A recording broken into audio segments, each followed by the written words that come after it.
Hi everyone! Today we are going to be talking about lesson number 1 in topic 2. So I wanted to just refer back to this document right here. You guys have access to this. This is our digital math notebook for topic 2. It tells you some important information like when we have quizzes and tests coming up. But the thing that I like most about this resource is that it gives you photographs of my model math notebook. And this can be very helpful if you're feeling like I'm going too fast for you, or you just want to go back and make sure that you have everything that you need. You can always refer to this. So these 3 pages probably look familiar. These are the ones that we completed yesterday in class. We made our vocabulary pocket and then we glued in these 2 colorful sheets. And I just want to bring your attention. I want you to know that keeping a nice notebook is really important. You can get creative, use color. I've noticed a lot of you that have been, writing in your notebook, you're just using pencil, and that's okay as long as you have the content that you're supposed to have. But why not make it look nice too? That way, when you go back to study your notebook, your brain is going to soak it all in and love it. There's also links at the bottom of all of these pages for extra little tiny tutorials. Some of them are song links, some of them are game links for Quizlet. Let's take a look, though, at what we're going to be doing today. So today we're going to be talking about properties of addition and some mental math strategies. And these are the pages that we're going to be making in our notebook. It's going to be a long lesson, okay? So bear with me through this video, or if you decide to do live, that's fine too. You're going to see that we make 2 notebook pages in our notebooks, and then we're going to be gluing in some purple things as well. And even your math homework tonight is going to be something that you do in your math notebook. It's a sort. Okay, and then there is a great song at the end here if you want to click on that for a fun and catchy song about properties of addition. So let's get started. I have here my math notebook, and I'm going to open it up. I have my page from yesterday, my colorful pages from yesterday. This is my model notebook. So you're going to get to see what this looks like. All right, but I'm going to put this one aside and grab my blank notebook so we can actually do the work together. Okay. So I'm going right to the very next page, picking up on wherever I left off yesterday. And I have a nice blank page here. And I'm going to start out by writing properties of addition up at the top.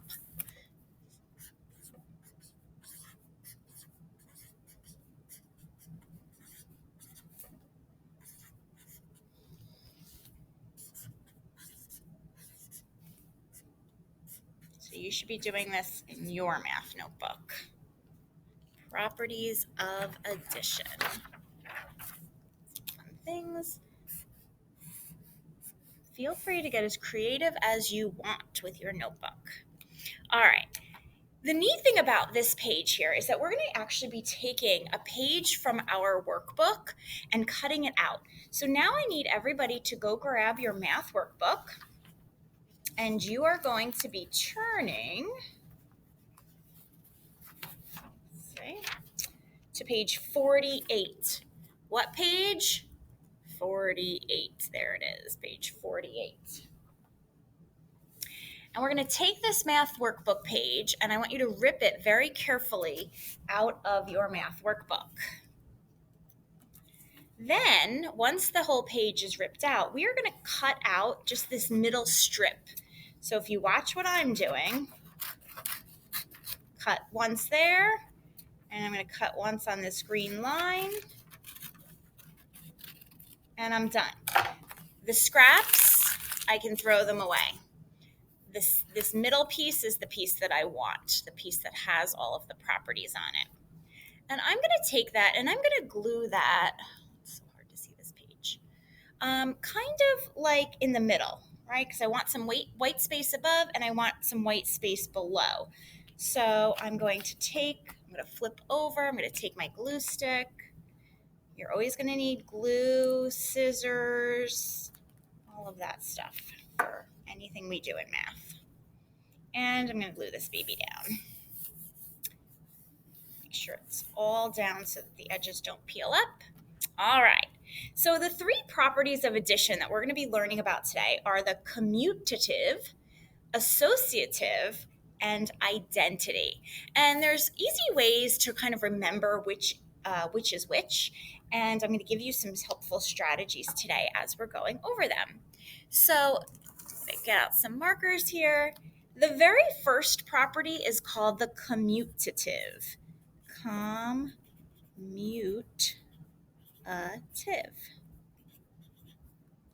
Draw a little arrow like that.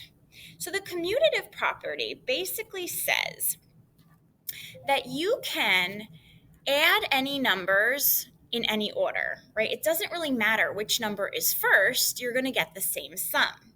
So I'm going to do a little simple example. They give us an example here, but let's do a simple example right underneath the commutative property. I'm going to actually draw an arrow like that. And I'm going to give you a simple example like this. 5 plus 7 equals 12. But also 7 plus 5 would equal 12, right? That's the commutative property. You can flip-flop the addends and your sum remains the same. By the way, these two things, the 7 and the 5, they're called addends. And you may know that the answer to an addition problem is called the sum. Excellent. So commutative property, I kind of remember because I hear the word commute. And I know growing up, my dad, he would commute to Newark every day to go to work. He worked at a big company in Newark. And he would ride on a commuter van, and all of the people would go to work in the morning, and then they would all come to work or come home at the nighttime. So it's this kind of the same thing, right? I feel like you're commuting to work and back. And that's how I remember, just like 5 plus 7, you're on your way to work, and then 7 plus 5, you're on your way home from work. That's how I remember it. Maybe you have a better way. Let's talk about the associative property. So the associative property is the one with parentheses. That's just how I remember it. So associative. And it's kind of like groupings. You can change the groupings of the addends and you will still get the same sum. So I think of like associative, like people you associate with, like your friends, right? And maybe sometimes there's different friend groups that you have. You might have your soccer friends, and then you might have your school friends, or you might have your dance friends or your football friends, right? So you can group people in different ways and you still get the same sum. So here's an example of the associative. A simple example would be like, I can do 4 plus 3 and then add 8 and I would get 15, right? So 4 plus 3, 4, 5, 6, 7, that would be a 7 plus an 8 would give me 15, right? Or I could do, forgot the plus sign, 4 plus 3 plus 8, like the parentheses around the 3 plus the 8. So I would add that first, so 8, 9, 10, 11, and then 11 plus 4 also gives me 15. So the associative property just simply states that you can change where the parentheses are or the groupings of the addends, and you're going to get the same answer.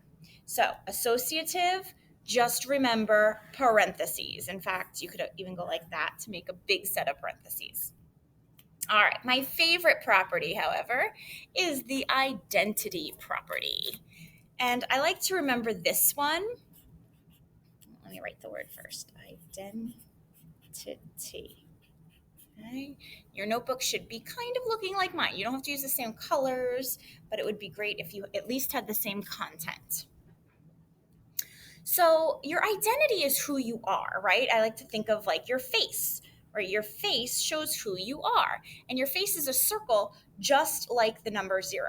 So the identity property states, let's do a little bit down here, that if you're adding a 0 to a number, the number is going to stay the same. So 2 plus 0 is 2.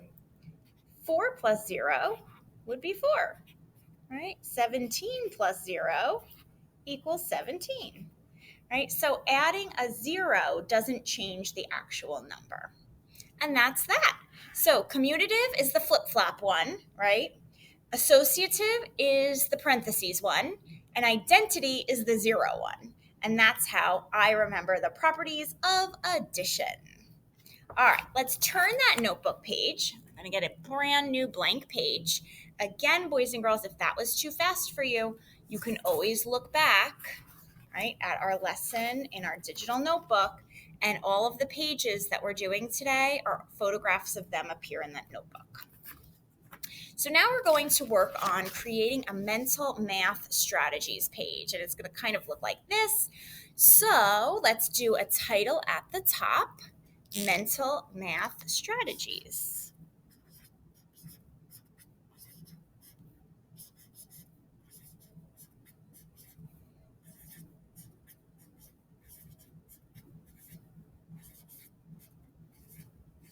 And it's okay if you're writing, it's okay if your writing is not as neat as mine, or maybe you have neater handwriting than mine. I've seen it all. It's the content that matters. Okay, so mental math strategy. All right, guys, I'm going to be real with you about this one here. Some people are really good at mental math and do it all the time, and they're just mental math people. Some people are more like paper pencil math people, right? We're all math people though, no matter what, because we're all people and we all do math. Mental math may be something that you're comfortable with and it works for you. Mental math may be something that you're not comfortable with, and that's okay too. But it's my job to teach you a few strategies. I'm going to show these strategies to you. You don't really have to remember them. You're not going to be tested on these strategies, but if they're helpful to you and you want to use them, go for it. So here's what we're going to do. We are going to need, again, a page in our math notebook. This page happens to be page 49. What page? 49. So we're going to carefully tear out page 49. If I'm moving too fast, you could always pause the video, tear out that page. And we're going to cut off just the top of page 49. So right above where it says guided practice, I'm actually going to cut this a little bit shorter, save some room. And I'm going to cut off the top a little bit just to, where it says name, I'll cut off that part. We don't need that. Again, anything extra, was that satisfying? And now we're going to take our piece of paper that we cut out and we're going to glue it into our notebook. Now this time we're going to glue it as close as we can to our title up at the top. So I'm going to flip it over. I am going to add some glue. And I'm going to glue it down, making sure all the edges stick nicely. When you go to turn your notebook in at the end of the marking period, if I end up collecting them, I do look for the edges of the notebook. If your pages are falling out or if things are falling out that you glued in, then your notebook is not going to get the best grade that it can get as if, then if everything was where it was supposed to be. Okay, so these are the 3 strategies for mental math that can be helpful to some people. So the first strategy is called break apart. This is an addition mental math strategy. And breaking apart simply means that you're going to break an addition problem down according to its place value, right? So this 2 isn't really a 2, it's a 2,000. So we think of it as 2,000. And then we think of the 8 as 800, right? So you're kind of breaking it down according to its place value and then adding it. So I'd be adding the 2,000 plus the 1,000, and that gives me 3,000. And then you think, oh, well, that's 800 plus a 100, that'll be 900. And then let's see, I'm just going to take like the 10s and the 1s together. So 64 plus 36, that equals 100. So then I would add up all of that in my head, 3,000 plus 900 plus 100, and get 4,000. So that's one way that you can do it, and it works for a lot of people. Although, if you're like me, I would rather just write it down and solve it the normal way. Either way is fine. All right, so what is break apart? It's breaking down. You should be copying this down too. Breaking an addition problem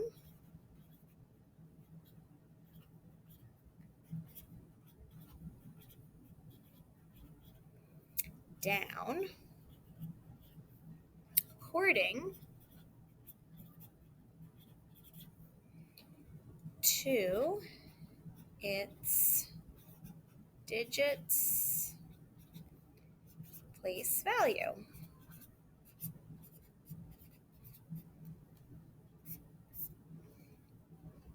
There we go.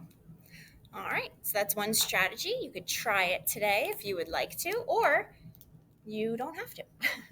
Again, you're not going to be tested on these mental math strategies. You do have to know the properties of addition, but not these.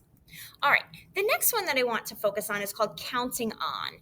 This is a subtraction strategy. So I'm going to make a subtraction sign up there. And counting on is kind of like pretending. So I'll explain that. It's easier to show you. They give like a kind of complicated example, I feel like, but let's take a look at that example. So they had 1,136 and they're subtracting it. And 897 is what's subtracted from that number. So I'm just going to set it up like a normal subtraction problem. Okay, now me, I would just solve it like a normal subtraction problem. But if you're a mental math kind of guy, you might want to use the counting on strategy. So for something like this, you would kind of like start here at this number. I'm going to write that here. Start here at the smaller number, and then you would count up until you got to the larger number. So you would say 897. What's going to get me to 900? Well, 3, right? That would get me to 900. And then I could add another 200, right? And then a 30, and then a 6, and that would get me to 239. So 1,136 minus 897 is going to give me 239. And then I could check it if I wanted to. Stephanie Fisher, please call 4405. Stephanie Fisher. It's crazy, Mr. Farisi. All right, and then I could check it using just regular subtraction if I wanted to, right? 6 minus 7, can I do it? Nope, I gotta go to my neighbor, Mr. 3. Knock, knock, knock. Hello, Mr. 3, is anybody home? Yes, 3 people are home, actually. Can I borrow one of your people? Of course. Leaves me with 2 people. My one person goes and stands next to my 6 that's there, making it a 16. Now I have 16 minus 7. I like to count up from 7. I say 7, 8, 9, 10, 11, 12, 13, 14, 15, 16. So I'm going to get a 9. Now I have 2 minus 9. Can I do it? No, I can't. I have to go to my neighbor. Knock, knock, knock. Hello. Oh, I see there's only one person here, but can I borrow you for a quick minute? Sure, no problem. Leaves that house with nothing there. The one person goes next door, stands in front of the 2 that's already there, making it a 12. Now I have 12 minus 9. Can I do it? Yes, I can. 12 minus 9 is 3. Now I have 0 minus 8. Can I do it? Nope. Go to his neighbor. Hello, can I borrow you? Sure. Leaves him with nothing. Now we have 10. 8, 9, 10 is a 2, leaving us with 239 as our final answer. Same thing that they got here. So whatever is quicker for you, if you want to use the counting on strategy, feel free. If you don't and you just want to solve it regularly like I did here, that is also fine.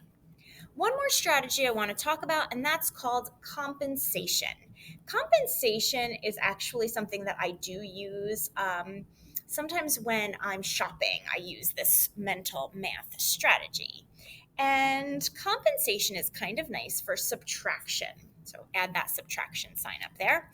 And basically, compensation is when you pretend a number is different so that it's easier to subtract. So let's write that. When you pretend And who doesn't love pretending? A number is different so that it's easier to subtract.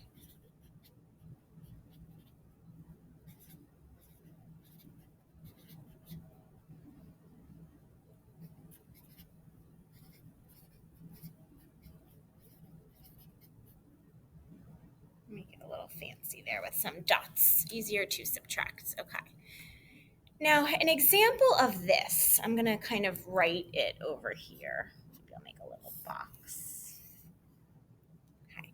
An example of something like this, I'm going to use pencil so I can fit, would be, I'm going to take a simple example. Let's say I had the number 39. Let's say I had 39 minus 20. Okay. And so compensation is when you're actually like pretending that instead of 39, I'm going to pretend it's 40 instead, because 40 is just an easier number to subtract with. And 40 minus 20, I know is 20, right? I could do that mental math in my head. But then I have to account for the one that I added on before. So I actually have to subtract that, right? We're doing the inverse. And so I would get 19 as my answer. Sorry, I know it's hard to see down there, right? So I'd get 19. So it's kind of like pretending in order to fit whatever you're subtracting, so you can do it in your head, but then accounting for what you did later on in your final answer. Again, these mental math strategies are just for exposure. If you want to use them, go for it. You probably, if you're a mental math person, you probably do it already without even knowing what they're called. But again, if mental math is something that you're a little bit not sure of, you don't actually have to do it that way. You can actually just solve it on paper. All right, 2 more quick things that we're going to be gluing in our notebook. All right, you're going to now need to grab your folder, your math resources folder, right? The one that looks something like this. And we're going to be taking the purple packet out of this folder. And you're going to actually be taking the very first page. So you can just, I'm just going to rip it off because I can maybe trim that up a little bit if I want to. I can cut the top off. I can even, if I want to, trim the sides a little. All right, this is your notebook. You can kind of do what you would like. If you don't feel like trimming, you certainly don't have to. And now I'm going to glue this on. Now, I have to say, I feel like this page, I could glue it on to that page on the back. And I could, if I wanted to, glue it onto this page. I'm going to glue it on to this page. Hey, guys, you can come in. I'm just making a quick video. Just put on my mask. Okay. So I'm going to turn this page over. And I'm going to glue it down. Remember to get the edges, especially when you're gluing. And that can go right in the middle of your next page. And then I'm just going to take some color, and I'm just going to add a little bit of color to it. It doesn't matter where you add it. So our properties of addition were our commutative, associative, and identity. And then our strategies for mental math included breaking apart, counting on, and compensation. There we go. All right, guys, so tonight's homework is actually another activity in your math notebook. So I'm turning the page. This is the opposite page that I just glued that in. And you're going to find in that purple packet of pages from your folder, if you go back a few pages, there is something, I'm going to just pull this off. You can also gently take out the staple, that would work too. And there is something called a properties of addition sort. So you're going to take this paper, and that's the one we're going to be using today. So all of the other purple papers can go back in your folder. You don't want to make sure you don't lose them. And this folder needs to travel back and forth with you to school every day. All right, so the first thing I'm going to do, this is my homework. I'm going to cut this out, and you can start this right now. And you know what? I'm going to cut the name off, even though you don't really need to do that. Cut that off plastic. And will it fit? I think I might need to do a little bit more trimming, or you can glue it in sideways if you want it to. All right, so there it is. This is my homework. I'm going to glue it in. Now I can wait until I get home if I want to, or wait until later if I would like to do this homework later, or you could do it right now and get it done. Whatever floats your boat. Okay, and I'm going to actually label this math homework.